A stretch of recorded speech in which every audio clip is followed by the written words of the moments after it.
Ricky Bottalico, NBC Sports Philadelphia. Phillies pre- and post-game on a special weekend in Philadelphia joins us now on the Boardwalk Honda Hotline. Ricky Bo, what's happening, man? What's going on, guys? What are you up to? All is well. We feel last night, man, the energy and the excitement. I mean, a hit like that, but how about Franco, man? This guy has been on fire since J.P. Crawford went down, and I'm wondering, do you see the guy that was projected to be the number one prospect in this organization? Is he maturing right before our very eyes right now? Yeah, I'm definitely seeing it. I mean, the one thing about him was everything was about pulling off the baseball, trying to hit a ball 500 feet. I think he's getting to the point now where he realizes that his normal swing will do that. You don't have to pull off the baseball. And he's using the middle of the field, and when the mistakes are made, he's hitting them out to left field. That's what you wanted to see from Maikel Franco a long time ago. Now, all of a sudden, yeah, I mean, the other thing is, don't forget, I mean, trade. A lot of trade talk about this guy. All of a sudden, when that started is when he started clicking. I don't think he's tradable all of a sudden. I really don't. I think he has kind of turned it up a notch and has become a mainstay now in the Phillies lineup. I don't know where JP is going to play when he comes back. Yeah, he hit 2 homers in a game, twice in the last couple of weeks, and then he hits the one last night. You asked that question. They got JP. They have Cabrera, who they traded for. They got Kingery. They got Hernandez, and they got Franco. How do they get 5 guys into 3 spots every night? That's a heck of a question. I mean, look, when JP comes back, is he going to be in midseason form? Probably not. So I would think he'd be the bench guy.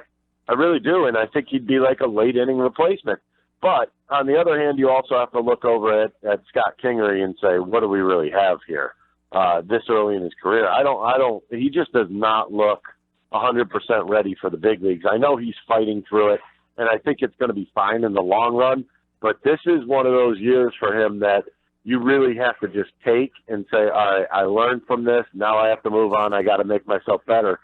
So I really believe that Kingery may end up being the odd man out in this situation. Yeah, and then, I'd like to get your take on, they get Cabrera, which they needed. He's the bat, but he's probably the weakest defensive player of that group there. So Gabe Kapler's going to have some tough decisions to make, especially in some of these tight September games on, all right, do I need a defensive player out there? Do I need my best offensive player out there? You know, Crawford might be his best defensive shortstop, but Cabrera might be his best offensive shortstop. I mean, he's going to have a lot of things on a day-to-day basis when he writes out that card on different things that's going to go through his mind.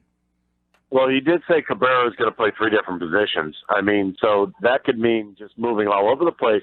But right now, you can't take Franco out of the lineup. I think we all agree with that. Cesar is what he is. I mean, isn't it funny? We've been talking about Cesar for a long time, and it's always just he is what he is. You know, he's over there at second base. Nobody bothers him. That's what I feel like. The other thing is that you look at shortstop. Okay, you have Kingery, you have JP, you have Cabrera. Look, I really think JP may be that guy that comes in later in the ball games, and I'm talking 7th inning on. But then the question becomes, the thing that kind of shines to me is that what do you do in those situations where it's a close game? Because you want Cabrera in the lineup late in the games because he's shown to be a clutch hitter late in games. You know, I don't envy this situation Gabe's going to have, and he's gotten into it himself. Him and Matt Klentak put themselves in this situation. But, I mean, I think you could move Kingery around as much as possible. I think JP is just shortstop. Maybe give Franco a breather every once in a while, but I don't see that happening right now because I think the team has turned more towards we could win now, so let's play to win now, not just to get guys at bats. Right, and Ricky Bottalico with us on the Boardwalk Honda Hotline. Ricky, it is a problem that they're welcome to have, though. I mean, this is exactly what Gabe Kapler, doesn't he thrive on these kind of decisions and the ability to have all these weapons and options at his disposal?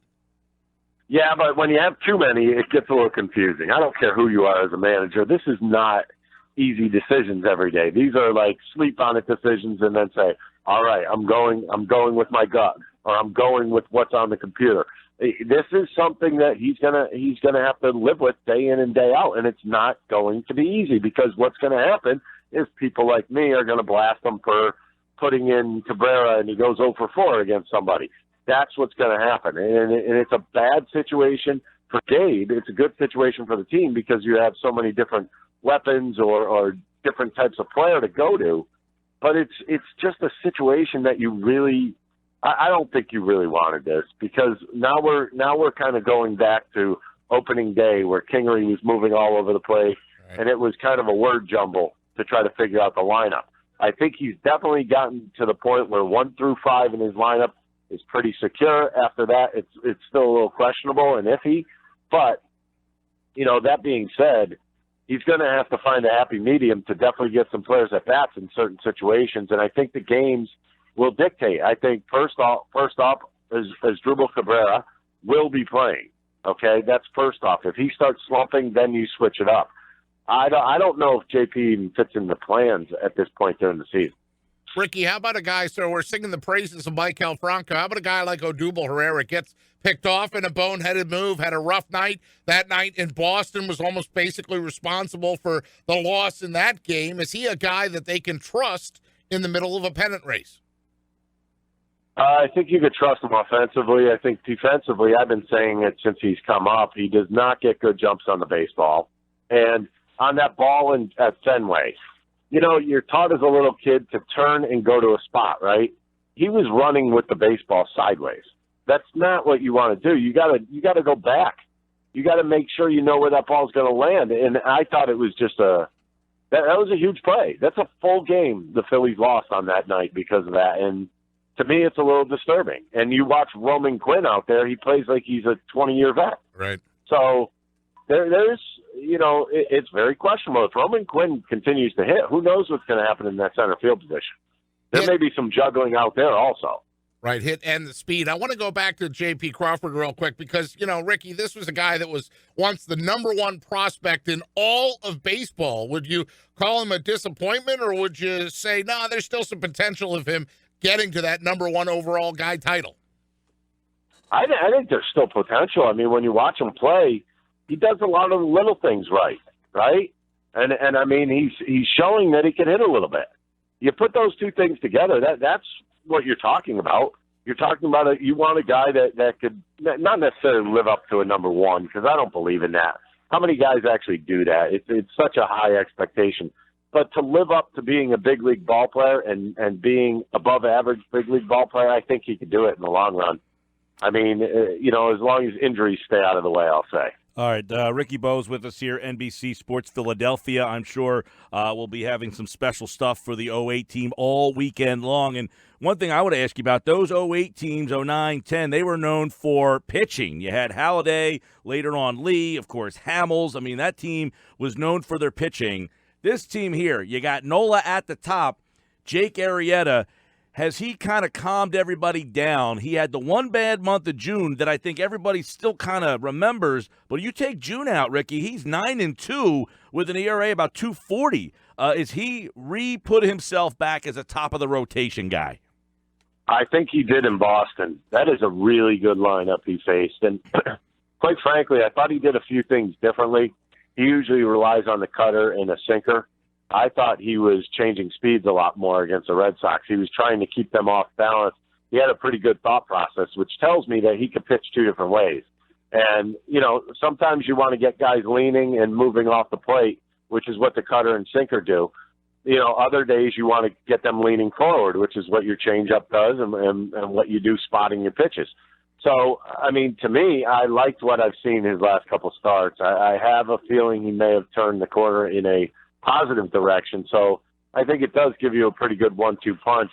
After that, I think the question marks are more focused at Nick Pivetta now. Yeah. I really believe that guy's been about as inconsistent as you can be. When you really look back on his season, he had a stretch of 5 or 6 really good starts, and then it's been very up and down. Yeah, they didn't go after a starter. We saw Hamels the other night go 9 strikeouts, no runs, even got a base hit in the game. And his splits out of Texas, he seemed to be a much better pitcher out of that ballpark. Would you have rather seen them target a veteran starting pitcher with Eflin, Velasquez, and Pivetta really your options as that number 3 guy if you got to get into a playoff series?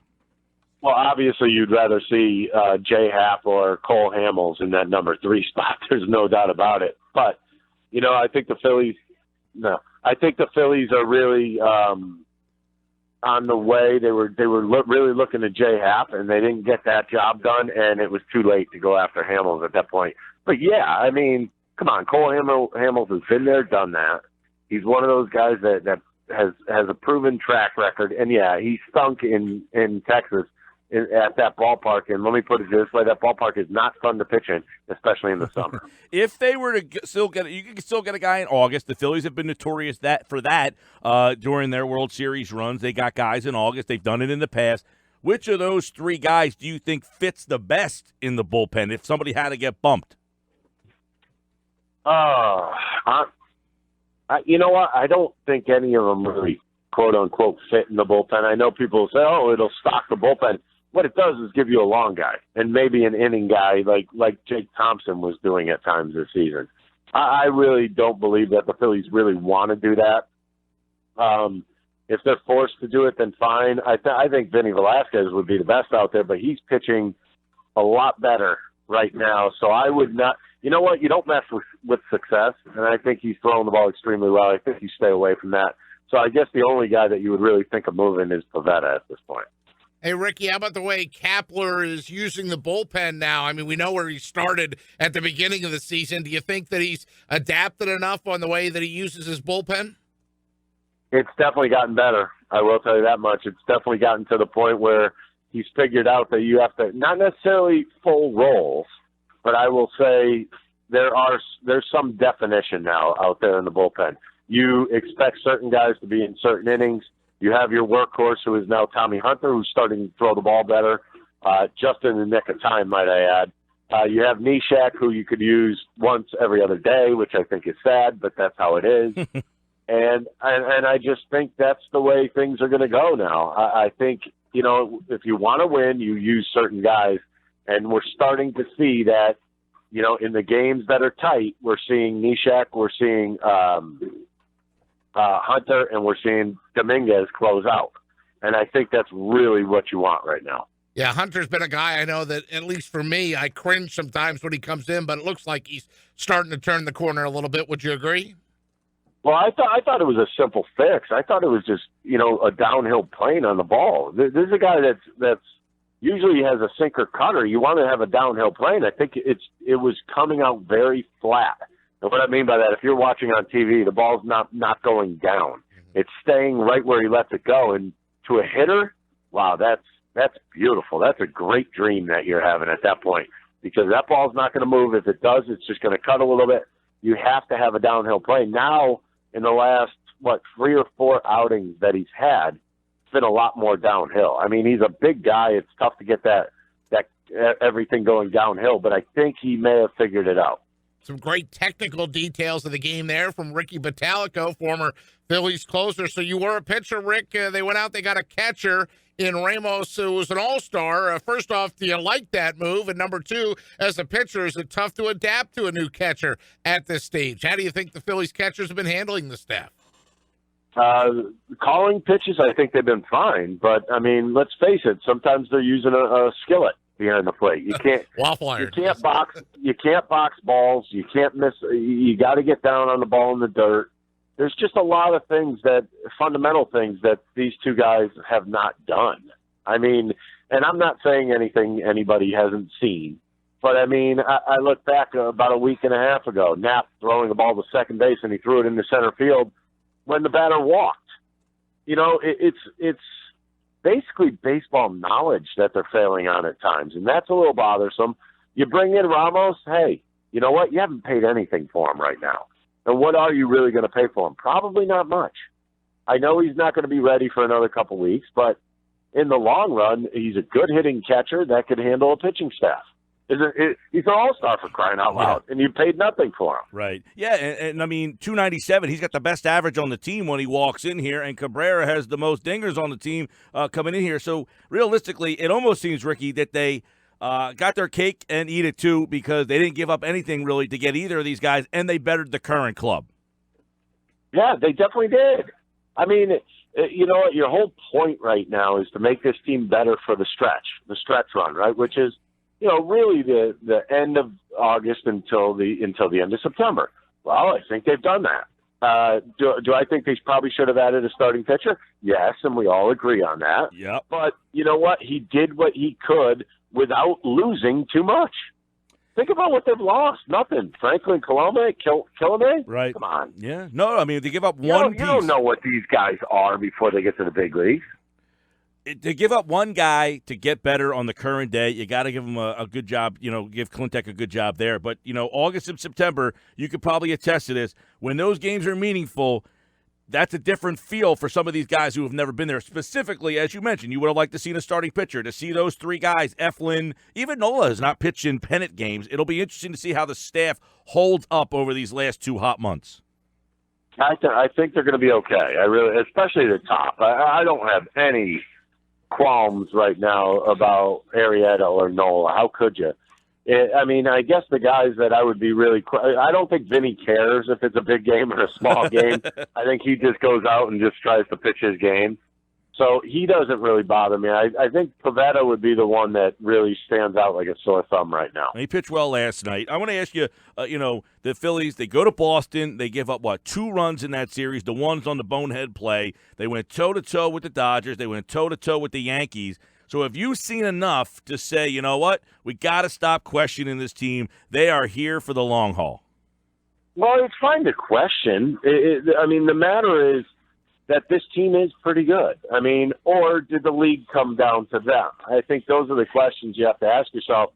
And don't X out the Nationals yet, because they're starting to hit the baseball a lot, and that's a little scary to me.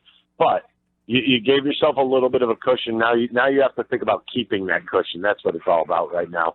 And I really believe that the season comes down to the last, 10 days. You have, 6 or 7 games against the Atlanta Braves, and that could be the division. Ricky, what's your take on the Harper rumors? Bryce Harper, of course, right before the trade deadline, first it came out that there was the potential that the Nationals were listening to offers. Then they said, Rizzo said, no, that's not the case the next day. Was that to light a fire under Bryce Harper, since you just mentioned the Nationals, and not to write them off? No, because I really believe that, they probably did take some offers. From what I understand, they didn't get anything near what they wanted. Mm-hmm. So what do? You don't trade them. It's that simple. He's not going to be in Washington next year. So I don't think he really cares, in a sense, if he would have gotten traded. Because it probably would have been to a really good team, or a team that's got a shot at the playoffs, right? So what would that have mattered to him? He's just going somewhere else. Still playing the same game every night. Ricky Bottalico with us, NBC Sports Philadelphia. Phillies pre- and post-analyst. 08, Ricky, since it's 08 memories, and it's now 10 years gone by. What are some of your memories of that 08 season? I know, the other week you guys were running the parade again, and you were there with Michael Barkan at Citizens Bank Park, right, for the end of that parade coverage? No, I was actually you were with... Yes, you were on the street. I was with John Boric outside. Getting mobbed. Bad move on our part. Yes. Yeah, they got us out of there right before everything kind of got a little haywire. So it was fun. There's no doubt about it. 2008, the one thing I remember about that team is that they were never out of any game. Regardless of the score, you knew that team could put up a 3 or a 4 spot, and it wasn't like an effort. It was just like a couple walks and then Howard bomb or a Worth bomb. That's what it was all about. That team had weapons 1 through 8. When you really think about it, everybody in that lineup could hurt you late in the ball game. So, that was a deadly ball club. It really was, and it was a fun team to watch. There's no doubt about that. Well, Mike and I remember the post-game tent in Lot Q, so we want him to get back to at least the NLCS again so we can have more post-game parties in Lot Q with Ricky Bo. That was a lot of fun. That was a lot of fun. By the way, Ricky, before we let you roll here, the poll question is Phillies powder blues or Eagles Kelly greens? I don't know about the Kelly green. I'm going with I love the powder blues. All right, he's a powder. I love the powder blues. You wore the gray with the maroon fat P, right? In the minor leagues. That you didn't have them up when you were up at the big club. They didn't have the gray. The gray with the maroon fat P. We were as boring as you could be. We had the white with the red pinstripes, and then the gray, and that was it. Oh, okay. Did you ever wear? We didn't wear batting practice tops during the season. Nothing. Did you ever We wear were boring. blue cap at home? Because I know there was some stigma with like blue caps for day games, and then all of a sudden they weren't going to wear them ever again. We actually did. Yes, I did. I definitely wore blue caps, and I did not like changing my cap. I wore the same hat all year round. It was dirty, smelly. It was awesome. Did you wear the green St. Patty's Days? You know what? Back then, yeah, we did wear green St. Patty's Day hats. Oh, just Back hats, then, right. They didn't change the uniforms. We were strictly corporate back then. You That's know, right. It was exactly boring. what it said to wear. That was it. All right, man. Well, Yeah, you guys sound thrilled. Oh, yeah, that's great. well, I remember, because I go to spring training every year. I've been going for about 15 years now, and I don't remember when they kind of crossed over from wearing just the green hats to wearing the green jerseys. They now wear green. Somewhere when they changed to the new ballpark down there. Yeah. It was somewhere. Yeah, because I remember being at Jack Russell for like a year. That place was a dump, man. I think it was Jack Russell with the seashells on the warning track. Yeah. It was so hard to see in that park. I remember they had the little tiki. You'd warm up. You remember the warm little up in the tiki bar bullpen they had? and your eyes were burning. They had Yeah, the little tiki bar on the third base side. Yeah, it was outside on the concourse level. You were like out on the asphalt. There was like a 3-stool tiki bar out there. You guys are killing Not me. quite like the one they have now. That one's pretty fun. No, I think the one now is a lot nicer. All right, Ricky Bo, it's going to be a fun weekend at Citizens Bank Park. The '08 guys are back, and you can see the coverage on NBC Sports Philadelphia. Thanks, Ricky. All right, take it easy.